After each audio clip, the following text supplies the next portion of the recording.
Hi ನಮಸ್ಕಾರ ರೀ ದೊಡ್ಡ ಮಂದಿಗೆ. ಮೀಡಿಯಾಗಳ ಬಗ್ಗೆ ವಿಜಯಲಕ್ಷ್ಮಿ ಮಾತು.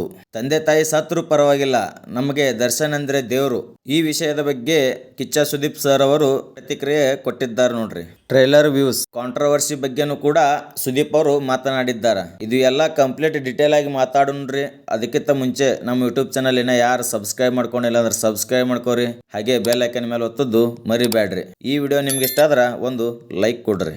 ರಚನಾ ರೈ ಅವರು ಒಂದು ಕ್ವಶನ್ ಕೇಳ್ತಾರೆ ವಿಜಯಲಕ್ಷ್ಮಿ ಅವರಿಗೆ. ದರ್ಶನ್ ಸರ್ ಬಗ್ಗೆ ಇಷ್ಟು ನೆಗೆಟಿವಿಟಿ ಹಡಲಕ್ಕ ಮೇನ್ ರೀಸನ್ ಏನು ಅಂತೇಳಿ. ಅದಕ್ಕೆ ಉತ್ತರ ನೀಡಿದ ವಿಜಯಲಕ್ಷ್ಮಿ ಅವರು ಐ ಡೋಂಟ್ ಕೇರ್ ಎಂದು ಉತ್ತರಿಸಿದ್ದಾರೆ ನೋಡ್ರಿ. ಹಾಗೆ ಈ ಎಲ್ಲಾ ಕನ್ನಡ ಮೀಡಿಯಾಗಳು ಕೂಡ ಒಂದು ಸಂದೇಶವನ್ನ ರವಾನೆ ಮಾಡಿದ್ದಾರೆ. ಒಂದು ಸ್ಟೋರಿ ಹಾಕ್ಬೇಕಪ್ಪ ಅಂದ್ರೆ ಅದು ಸತ್ಯನೋ ಸುಳ್ಳನೋ ಅಂತೇಳಿ ಚೆಕ್ ಮಾಡಿ ಹಾಕ್ರಿ ಅಂತೇಳಿ, ನ್ಯೂಸ್ ಅನ್ನ ಪ್ರಸಾರ ಮಾಡ್ರಿ ಅಂತ ಹೇಳಿ. ಯಾಕಂದ್ರೆ ದರ್ಶನ್ ಅವ್ರ ವಿಷಯದಲ್ಲಿ ನ್ಯೂಸ್ ಮೀಡಿಯಾಗಳು ಹೇಳಿದಂತ ಪ್ರತಿಯೊಂದು ವಿಷಯಗಳು ಕೂಡ ಆಲ್ಮೋಸ್ಟ್ ಎಲ್ಲ ಸುಳ್ಳೇ ಅದಾವ್ರಿ. ಅವರಿಗೆ ಅಥೆಂಟಿಕ್ ಆಗಿರುವಂತ ನಿಜಾಂಶ ಸಿಕ್ಕೇ ಇರುವುದಿಲ್ಲ. ಸುಮ್ಮನೆ TRP ಗೋಸ್ಕರ ಒಂದು ವಿಷಯವನ್ನು ಇಟ್ಟುಕೊಂಡು ದರ್ಶನ್ ಅವರ ಹೆಸರು ಬಳಸಿಕೊಂಡು ವ್ಯೂಸ್ TRP ಗಳಿಸ್ಕೊಳಕತ್ತಾರ ಅಷ್ಟೇ. ಈ ವಿಷಯದ ಬಗ್ಗೆ ವಿಜಯಲಕ್ಷ್ಮಿ ಅವರು ಬೇಸರವನ್ನ ವ್ಯಕ್ತಪಡಿಸಿದ್ದಾರೆ ನೋಡ್ರಿ. ಇದೇ ಕಾರಣಕ್ಕೆ ಅನ್ಸುತ್ತಾ ಮೊನ್ನೆ ನಾ ಥಿಯೇಟ್ರಿಗೆ ಹೋದಾಕರ ಅಭಿಮಾನಿಗಳು ಒಂದು ಡೈಲಾಗ್ ಹೇಳಕತ್ತಿದ್ರು, ನಮ್ ಬಾಸು ಕರಿಯ ಸೂಳೆ ಮಕ್ಕಳು ಮೀಡಿಯಾ ಅಂತ ಹೇಳಿ. ರಿಪಬ್ಲಿಕ್ ಕನ್ನಡ ಚಾನಲ್ದವರು ಕಿಚ್ಚ ಸುದೀಪ್ ಸರ್ ಅವರಿಗೆ ಒಂದು ಇಂಟರ್ವ್ಯೂ ಮಾಡಿರ್ತಾರ್ರಿ. ಈ ಆಂಕರ್ ಸುದೀಪ್ ಅವ್ರಿಗೆ ಒಂದು ಕ್ವಶನ್ ಕೇಳ್ತಾರ, ತಂದೆ ತಾಯಿ ಸತ್ರು ಪರವಾಗಿಲ್ಲ, ನಮ್ ದರ್ಶನ್ ಸರ್ ಆಚೆ ಬರಬೇಕು ಅಂತೇಳಿ. ಅವರು ದರ್ಶನ್ ಸರ್ ಅನ್ನೋದು ಅಲ್ಲಿ ಮೆನ್ಷನ್ ಮಾಡಿಲ್ಲ, ಬಟ್ ಅದು ಕ್ವಶನ್ ಕನ್ವೆ ಆಯ್ತು ಕಿಚ್ಚ ಸುದೀಪ್ ಸರ್ ಅವರಿಗೆ. ಅದಕ್ಕೆ ಪ್ರತಿಕ್ರಿಯೆ ನೀಡಿದಂತ ಸುದೀಪ್ ಅವರು ಆ ಪ್ರತಿಕ್ರಿಯೆ ನೀವೇ ನೋಡ್ರಿ ಏನ್ ಹೇಳಿದ್ದಾರ ಅಂತ ಹೇಳಿ. ಪ್ರೇಕ್ಷೆ ಅನ್ಸುತ್ತೆ ಕೆಲವೊಂದ್ಸತಿ ಕೆಲ ಅಭಿಮಾನಿಗಳು ಹೇಳಿದ್ ನಾವು ಕೇಳಿಸ್ಕೊಂಡಿದೀವಿ, ತಂದೆ ತಾಯಿಗೆ ಏನಾದ್ರು ಆದ್ರೂ ನಮ್ಗೆ ನೋವಾಗಲ್ಲ, ಬಟ್ ನಮ್ಮ ನಟ ಬರ್ಲಿಲ್ಲ ಅಂದ್ರೆ ನಟನ್ಗೆ ಏನಾದ್ರು ಹೆಚ್ಚು ಕಮ್ಮಿ ಆದ್ರೆ ಬಹಳ ನೋವಾಗುತ್ತೆ ಅಂದ್ರೆ ಆ ಲೆವೆಲ್ ಉತ್ಪ್ರೇಕ್ಷೆನೋ ಅಥವಾ ಒಬ್ರು ಮಾತಾಡ್ತಾ ಇದಾರೆ ಅಂದ್ರೆ ಅವ್ರ ಮೇಲೆ ಅಷ್ಟು ಪ್ರೀತಿ ಇಟ್ಟಿದಾರೆ ಅಂತ ಆಯ್ತಲ್ಲ.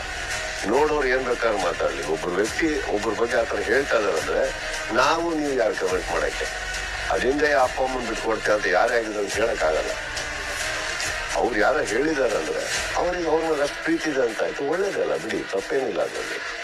ಹಾಗಂತ ನಾವು ಯಾವ್ದ್ರ ಬಗ್ಗೆ ಕೇವಲವಾಗಿ ಮಾತಾಡೋದು ಏನೋ ಮಾತಾಡೋದು ತಪ್ಪಾಗಿದೆ. ಈ ಮೀಡಿಯಾಗಳಿಗೆ ತಂದಿಡುವಂತ ಕೆಲಸ ಬಿಟ್ರೆ ಬೇರೆ ಏನು ಇಲ್ಲೇನು ಅಂತೇಳಿ ನಂಗೆ ಅನ್ಸುತ್ತೆ. ಸುದೀಪ್ ಅವ್ರು ಕೂತಿದ್ದು ಮಾರ್ಕ್ ಚಿತ್ರದ ಇಂಟರ್ವ್ಯೂಗಾಗಿ. ನೀವು ಕೇಳ್ತಿರುವಂತ ಕ್ವಶನ್ಗೂ ಮಾರ್ಕ್ ಚಿತ್ರದ ಪ್ರಮೋಷನ್ಗೂ ಏನ್ ಸಂಬಂಧ? ಒಟ್ಟು ನಿಮಗೆ ದರ್ಶನ್ ಅವ್ರ ವಿಷಯ ಬೇಕು, ಅದ್ರ ಬಗ್ಗೆ ಮಾತಾಡಬೇಕು, ವ್ಯೂಸ್ ಬರಬೇಕು, TRP ಬೇಕು ಅಷ್ಟೇ. ಫ್ಯಾನ್ಸ್ ವಾರ್ ಆಗಕ್ಕ ಇಂಥ ಮೀಡಿಯಾಗಳ ಕೈವಾಡ ಅತಿ ದೊಡ್ಡ ಪಾತ್ರ ಅದ ನೋಡ್ರಿ. ಸುದೀಪ್ ಅವ್ರು ಕೂತಂತ ಪ್ಲೇಸ್ ಅಲ್ಲಿ ದರ್ಶನ್ ಅವರು ಏನಾರು ಕೂತಿದ್ರ ಈ ಕ್ವಶನ್ ಕೇಳಕ್ ಬಿಡ್ತಿದ್ದಿಲ್ಲ. ಅದಕ್ಕೆ ಸಂಬಂಧಪಟ್ಟಂತ ಯಾವುದೇ ಕ್ವಶನ್ಗಳು ನೀವು ಕೇಳ್ರಿ. ಅದು ಬಿಟ್ಟು ವೈಯಕ್ತಿಕ ಕ್ವಶನ್ಗಳು ಆ ಕೇಳುವಂತ ಅವಶ್ಯಕತೆ ನಿಮಗಿಲ್ಲ.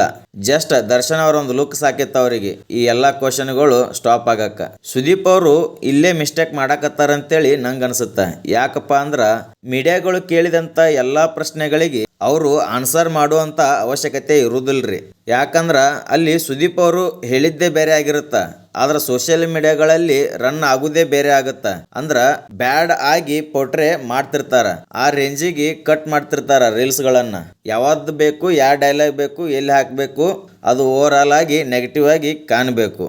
ಅದು ಇವಾಗಂತರೂ AI ಜಗತ್ತೈತ್ರಿ. ಯಾವ್ದು ಖರೆ ಯಾವ್ದು ಸುಳ್ಳು ಒಂದು ಗೊತ್ತಾಗುದಿಲ್ಲ ನಮಗ.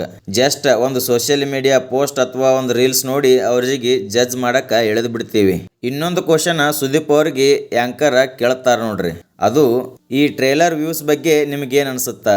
ಕೆಲವೊಂದು ಸೋಷಿಯಲ್ ಮೀಡಿಯಾಗಳಲ್ಲಿ ಹರಿದಾಡಕತ್ತೈತಿ ಫೇಕ್ ಅಂತ ಹೇಳಿ, ದುಡ್ಡು ಕೊಟ್ಟು ವ್ಯೂಸ್ ತಗೊಂಡಿದ್ದಾರೆ ಅಂತ ಹೇಳಿ.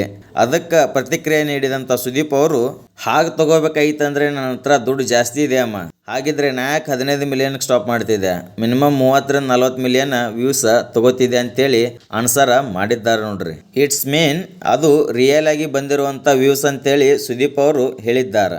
ಈ ವಿಷಯದ ಬಗ್ಗೆ ನಿಮ್ಗೆ ಏನ್ ಅನ್ಸುತ್ತೆ ಎಂಬುದು ಕಮೆಂಟ್ ಮಾಡಿ ತಿಳಿಸ್ರಿ. ಈ ವಿಡಿಯೋ ನಿಮ್ಗೆ ಇಷ್ಟ ಆದ್ರ ಒಂದು ಲೈಕ್ ಕೊಡ್ರಿ. ಇನ್ನ ನಮ್ಮ ಯೂಟ್ಯೂಬ್ ಚಾನಲ್ ಯಾರು ಸಬ್ಸ್ಕ್ರೈಬ್ ಮಾಡ್ಕೊಂಡಿಲ್ಲ ಸಬ್ಸ್ಕ್ರೈಬ್ ಮಾಡ್ಕೋರಿ. ಹಾಗೆ ಬೆಲ್ ಐಕನ್ ಮೇಲೆ ಒತ್ತೋದು ಮರಿಬೇಡ್ರಿ. ಮತ್ತೆ ಸಿಗೋಣ ಮುಂದಿನ ವಿಡಿಯೋದಲ್ಲಿ. ಧನ್ಯವಾದಗಳು.